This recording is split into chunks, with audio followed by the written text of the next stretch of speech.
Hello friend, यहाँलाई फेरि पनि मेरो युट्युब च्यानलमा स्वागत छ। र हामीले बेसिक कम्प्युटर कोर्सहरू हामीले गरिराखेका छौँ र आज फेरि पनि हामी माइक्रोसफ्ट वर्ड भित्रै छौँ र आज माइक्रोसफ्ट वर्ड भित्र रहेको वाटरमार्क कसरी लगाउने, तपाईँले कुनै पनि बनाएको डकुमेन्ट भित्र अनि कुनै पनि ट्याग अर्थात् वाटरमार्क कसरी लगाउने भन्ने विषयलाई यो भिडियो बनाएर लिएर आएको छु। आशा छ तपाईँले यो भिडियो मन पर्नेछ। यदि तपाईँ कोही नयाँ हुनुहुन्छ भने जसले मेरो च्यानल सब्सक्राइब गर्नु भएको छैन भने प्लिज तपाईँले सब्सक्राइब गरिदिनुहोस् र तुरन्त तपाईँले नयाँ नयाँ भिडियोहरू हेर्न सक्नुहुनेछ।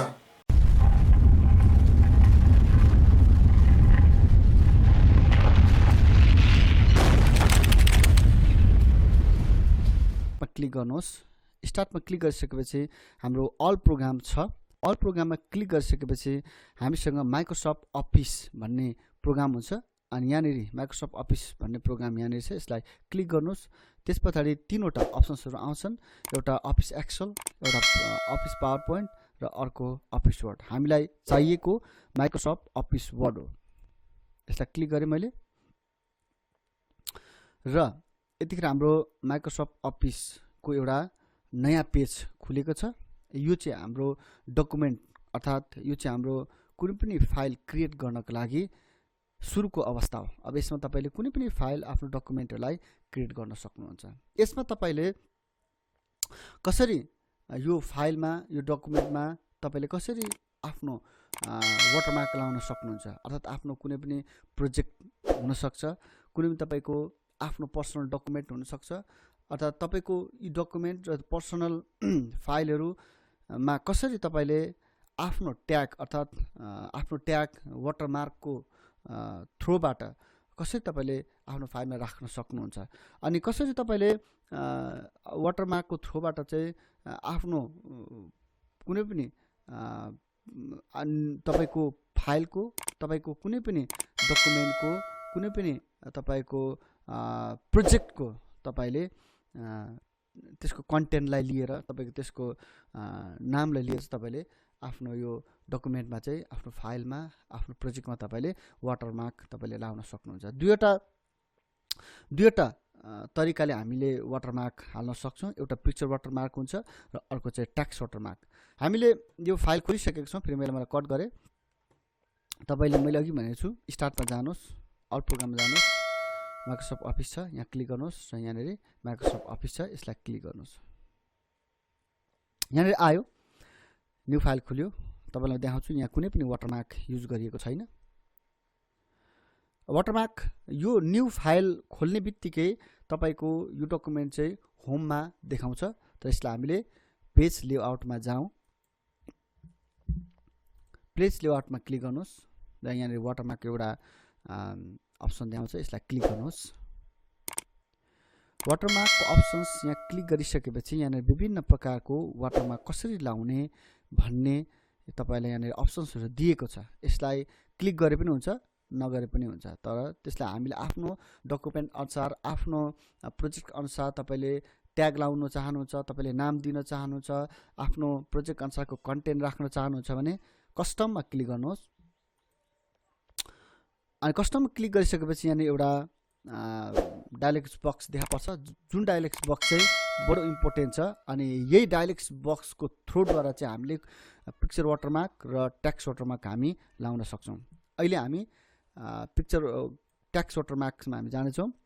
यहाँ हेर्नुहोस्, तपाईँले देख्नुहुन्छ वाटरमार्कमा क्लिक गरेपछि कस्टम वाटरमार्कमा क्लिक गर्नुहोस् र कस्टम वाटरमार्क क्लिक गर्ने बित्तिकै नो वाटरमार्क भनेर देखाउँछ।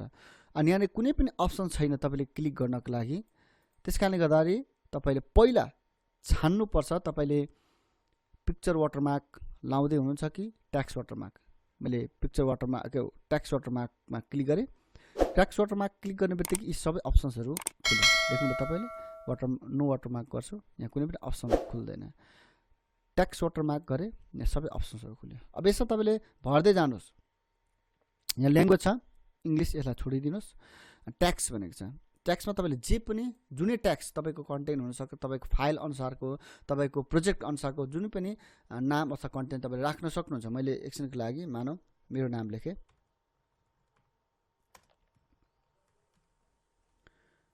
मैले यो फन्ट, तपाईँले जुनै पनि फन्ट युज गर्न सक्छु। मैले एकछिनको लागि त्यही छोडिदिएँ। अटो साइज, यो अटो साइज चाहिँ ठ्याक्कै एक पन्नाको हुन्छ। यसलाई कलर मैले एकछिन हरियो चुज गरेँ, कलर पनि तपाईँले युज गर्न सक्नुहुन्छ। डाइनोगियल भनेको छड्के खालको बस्छ, यसलाई ओके गरिदिनुहोस्।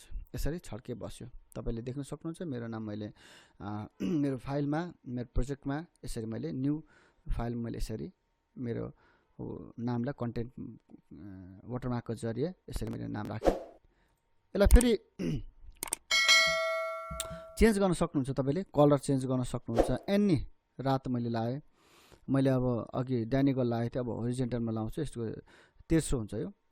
ओके, यो ट्याक्स यसरी मैले मेरो नाम चाहिँ वाटरमार्कको थ्रोबाट यसरी कुनै फाइल मैले यसरी राखेको छु। यसरी नै तपाईँले पिक्चर वाटरमार्कलाई पनि युज गर्न सक्नुहुन्छ। फेरि सेम प्रोसेसमा जानुहोस्, वाटरमार्कमा क्लिक गर्नुहोस्, कस्टम वाटरमार्कमा जानुहोस्। अब तपाईँले पिक्चर लाउन चाहनुहुन्छ, पिक्चरमा क्लिक गर्नुहोस्। पिक्चर वाटरमार्क क्लिक गरेपछि पिक्चरको अप्सन्स खुल्यो, टेक्स्टको अप्सन्सहरू हरायो।